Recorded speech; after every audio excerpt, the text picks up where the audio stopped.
মানবতা বিরোধী অপরাধের মামলায় আন্তর্জাতিক অপরাধ ট্রাইব্যুনালের দেওয়া মৃত্যুদণ্ডের আদেশ থেকে খালাস পাইছেন জামাতে ইসলামের সাবেক নেতা এটিএম আজহারুল ইসলাম। আলহামদুলিল্লাহ, ট্রাইব্যুনাল গঠনের পর মানবতা বিরোধী অপরাধের কোনো মামলায় এই প্রথম কেউ পুনর্বিবেচনার আবেদনের প্রেক্ষিতে আপিলে খালাস পাইলেন। এইটা একটা ঐতিহাসিক রায়। শুনতেছি বাম সেকুলার মহলে আর্তনাদ শুরু হয়েছে, ইউনূসের সরকার নাকি রাজাকারের পাহারাদার। রায় বাতিল করলো আদালত। রাজাকারের যদি পাহারাদারি হয় তাহলে সেটা আদালত হবে, প্রফেসর ইউনূসের সরকার কেন?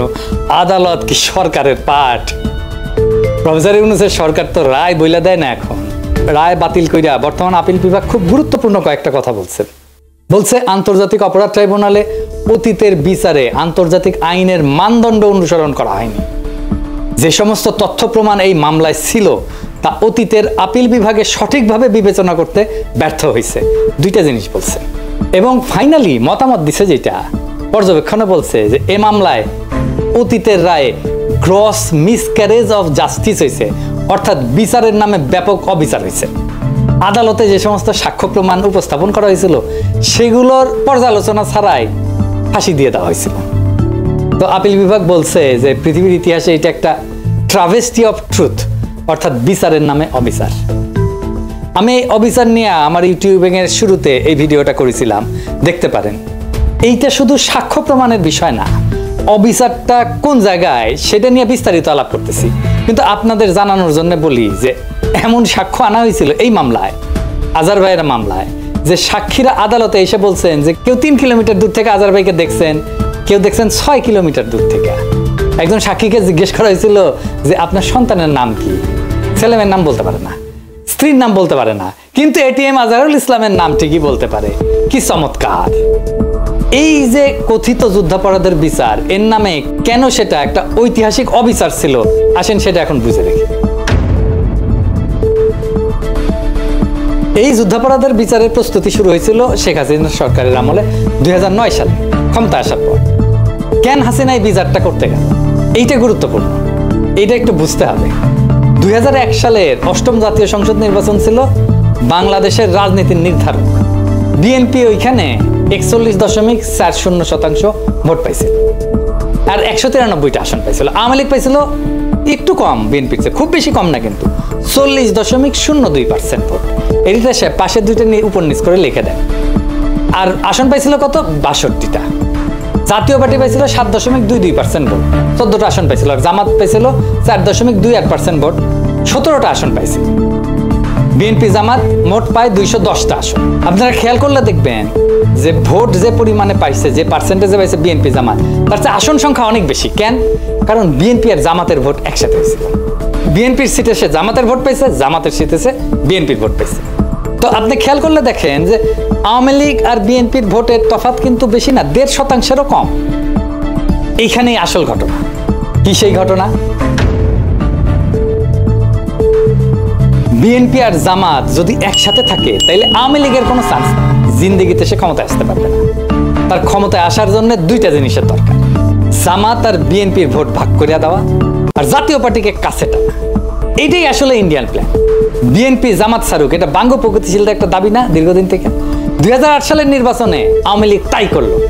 এখন দ্বিতীয় কাজ হইতেছে জামাতকে ধ্বংস করে দেওয়া। কি করলো 2008 সালের নির্বাচনে? জাতীয় পার্টির সাথে নিয়ে নির্বাচন করলো, বিএনপি আর জামাত আলাদা আলাদা নির্বাচন করলো। এখন দ্বিতীয় কাজ হচ্ছে জামাতকে ধ্বংস করে দেওয়া। মূলত তার শীর্ষ নেতাদের মাইরা ফেলা, তাদের নিয়ন্ত্রিত আর্থিক প্রতিষ্ঠানগুলো হয় ধ্বংস করে দেওয়া অথবা দখল নিয়ে দেওয়া। এইভাবে ইসলামী ব্যাংক গেল, তাই না?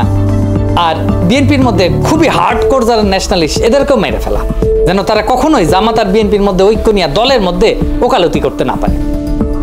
এভাবেই সালাউদ্দিন কাদের চৌধুরীকে ফাঁসি দেওয়া হলো। এবার বুঝতে পারতেছেন তো কেন, কাকে, কিভাবে এই মামলায় ঢোকানো হয়েছে এবং ফাঁসি দেওয়া হয়েছে। এই কাজটা করার জন্য সে বাইসা নিল ওয়ার অন টেররের বয়ান। সেটা কি?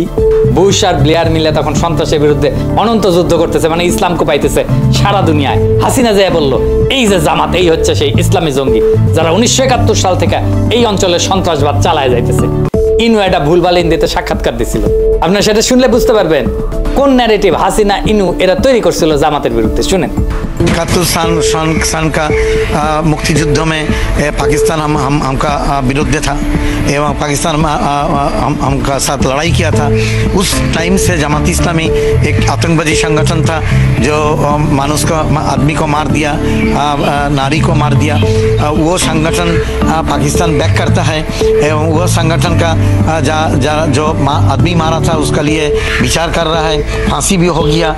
ये संगठन का साथ पाकिस्तानी का एवं पाकिस्तानी गोयंदा संस्था ISI का गंभीर ताल्लुक है। ये रिसेंटली पाकिस्तानी कूटनीतिक जो है, डिप्लोमेट जो है, वो बांग्लादेश में धरा पड़ा। बांग्लादेशी ऑर्गेनाइजेशन आतंकवादी संगठन के साथ वो लोग ताल्लुक रखता था, इसलिए बांग्लादेश से उसको निकाल दिया गया है। सो हम लोग सोचता है पाकिस्तानी इंटेलिजेंस नेटवर्क ISI का एक हाथ रहता है। এটা অস্বীকার করার উপায় নাই যে জামাত অখণ্ড পাকিস্তানের পক্ষে দাঁড়াইছিল। শুধু দাঁড়াইলে অসুবিধা ছিল না, চাইনিজ বামেরাও অখণ্ড পাকিস্তানের পক্ষে দাঁড়াইছিল। কিন্তু জামাত দুইটা গুরুতর রাজনৈতিক ভুল করে, পলিটিক্যাল মিস্টেক। এক, 1971-এর 25শে মার্চ গণহত্যার প্রতিবাদ করে নাই। গণহত্যা একটা জাতির জীবনে একটা অতি গুরুত্বপূর্ণ এবং বেদনাবহ অধ্যায়, এইখানে আপনাকে মজলুমের পক্ষ নিতেই হবে। 2 নাম্বার রাজনৈতিক অপরাধ হইতেছে সেই সময় প্রাদেশিক সরকারে জামাত যোগ দেয়, 3 জন মন্ত্রী ছিল জামাতের। আমার একটা ভিডিও আপনারা মাঝে মাঝে দেখেন না, শাহবাগের সময় বলে দেখায়, শাহবাগীরাও দেখায়, বিএনপিও দেখায়, সবাই দেখায় এটা এখন। তো ওইখানে আমি একই কথা বলেছিলাম, শাহবাগের টাইমে আমি এই বক্তব্যটাই দিছিলাম। শুনেন, একটা জিনিস বুঝতে হবে, Jamaat was not a mere collaborator, Jamaat was part of east Pakistan provincial government. তারা 4টা মন্ত্রী ছিল, commerce, revenue, industry and education. 4টা মন্ত্রী নিয়ে ইস্ট পাকিস্তান প্রভিন্সিয়াল গভর্নমেন্ট যারা গণহত্যা চালিয়েছে, যারা সেই আর্মিকে, পাকিস্তান বর্বর আর্মিকে নেতৃত্ব দিয়েছে, সেই সরকারের পার্ট ছিল জামাত ইসলাম। সো সেই গণহত্যার, মুক্তিযুদ্ধের সময়ের গণহত্যার সমস্ত অপরাধের নৈতিক এবং বাহ্যিক ব্যবহারিক দায়িত্ব এই সংগঠনটাকে নিতেই হবে। তো এখন ধরেন হাসিনা পড়ল না 5ই আগস্ট, সে তার সরকারে তারপরে নিল আনু মোহাম্মদকে নিল, জুনায়েদ সাকিকে নিল, সিপিবিকে নিল। তো এরা কি তাইলে সেই গণহত্যার দায় নিল না? তো দুইটা মিস্টেক। তো জামাতকে এই প্রশ্নের ফয়সালা করতে হবে বাংলাদেশের রাজনীতিতে, এটা আমি জামাতকে সবসময় পরামর্শ দিই। আমি ওই সময় ওই বয়সে মিস্টেকটা খুব সঠিকভাবে ধরতে পারছি। কিন্তু জামাতের অখণ্ড পাকিস্তানের পক্ষে থাকার দৃষ্টিভঙ্গিটা রাজনৈতিক, মানে এই সিদ্ধান্ত রাজনৈতিকভাবে নাও। কিন্তু কোনো সিদ্ধান্তের ন্যায় অন্যায় বা দায় দায়িত্বের বিচার যদি আদালতে তোলা হয়, সেখানে আদালত সেই রাজনীতির ভালো মন্দের দিক বিচার করতে পারে না, করেও না। আদালতের এটা কাজ না, কারণ কোনো রাজনীতি ভালো নাকি মন্দ সেটার বিচার আদালতের এখতিয়ারের বাইরের বিষয়। ধরেন আওয়ামী লীগ ভালো নাকি বিএনপি ভালো, এই বিচারের ক্ষমতা কি এখতিয়ার আছে আদালতের? কোনো দল হিসেবে আপনি তখনই তার বিচার করতে পারেন যদি সে ফৌজদারি অপরাধ করে। ধরেন হাসিনা খুন করছে, গুম করছে, ক্রস ফায়ার করছে, আয়নাঘর বানাইছে, এগুলো সবই ফৌজদারি অপরাধ। ভোটাধিকার হরণ করছে, এটাও রাষ্ট্রের জনগণের বিরুদ্ধে অপরাধ। তাইলে 71-এর অপরাধের জন্য কি আমাদের বিচারের সুযোগ কি নাই? অবশ্যই আছে এবং ছিল, কিন্তু কি সেটা? একটা জিনিস খেয়াল করেন যে 71 সালে জামাত যে রাজনৈতিক ভূমিকা নিয়েছিল, এটা ছিল জামাতের রাজনৈতিক সিদ্ধান্ত এবং সেই অনুযায়ী সে কাজ করছে। কিন্তু সেই কাজ করতে গিয়া যদি সে ফৌজদারি অপরাধ ঘটায় ফেলে, আদালত অবশ্যই সেই অপরাধগুলোর বিচার করতে পারে এবং করবে। এই জন্যেই আইনি পরিভাষা অনুযায়ী আদালতের এখতিয়ার আছে শুধুমাত্র আইনি অপরাধের বিচার করার। মাথায় রাখেন, আইনি অপরাধ, আইন বলে যেটা অপরাধ, সবকিছু অপরাধ না, আইন বলে। অর্থাৎ আদালত কেবল লিগাল পার্ট বা আইনি দিকগুলোর বিচার করবে। ধরেন 71 সালে ইয়াহিয়া সরকারকে জামাতের সমর্থন দেওয়া কিংবা সেই সরকারে অংশগ্রহণ করা, এগুলো সবই রাজনৈতিক সিদ্ধান্ত। এটা কখনো বেআইনি অথবা আইনের চোখে অপরাধ না, কিন্তু রাজনৈতিক চোখে এটা অপরাধ, এটা ভুল। ফলে এটা কঠোরভাবে নিন্দনীয় এবং সে কারণে এটা অগ্রহণযোগ্য। কিন্তু খেয়াল করলে দেখবেন, এই যে রাজনৈতিক ভুলের নিন্দা, এটা কে করে? কে রায় দেয়? জনগণ দেয়, আদালতের রায় না। এই রায় দেওয়ার মালিক একমাত্র জনগণ। তার মানে যুদ্ধাপরাধের বিচার কিন্তু কারো পলিটিক্যাল অ্যাক্টের বিচার না। পলিটিক্যাল অ্যাক্ট করতে গিয়া তার সাথে সাথে যদি কোনো ফৌজদারি অপরাধ ঘটায় বসে, সেই সবের আইনি দিক বিচার করে দেখাটাই কেবল বিচারকদের কাজ এবং এখতিয়ারের বিষয়। হ্যাঁ, এটা আমরা আলাপ করছি যে 71 সালে মুক্তিযুদ্ধে জামাতের যে পলিটিক্যাল অ্যাক্ট, এই দিক দিয়ে বিচার করতে গেলে জামাত তো অন্যায় করছে এবং জনগণ সেটা মনে করে। কিন্তু এই কথিত যুদ্ধাপরাধের বিচারে সরকার সবসময় একটা বিশেষ সুবিধাজনক অবস্থায় ছিল। কি সেই সুবিধা? সেই সুবিধাটা হইলো এই বিচারের রায়ের আগে পাবলিক মনে করে যে জামাত অপরাধী, যদিও পাবলিকের এই মনোভাব এবং তার সিদ্ধান্ত এইগুলা কোনো আইনি দিক বিবেচনা করে নেওয়া রায় না, কিন্তু এগুলা মূলত পাবলিকের সেন্টিমেন্ট, রাজনৈতিক বিবেচনা। আর এই সুবিধা কাজে লাগাইয়া পাবলিকের রাজনৈতিক অবস্থানের উপরে ভর কইরা সরকার বা আদালত বড় অকাম করে ফেলছে। এটা বেআইনি এবং অবৈধ হওয়া সত্ত্বেও এইখানেই এই যুদ্ধাপরাধ আদালতের দায়।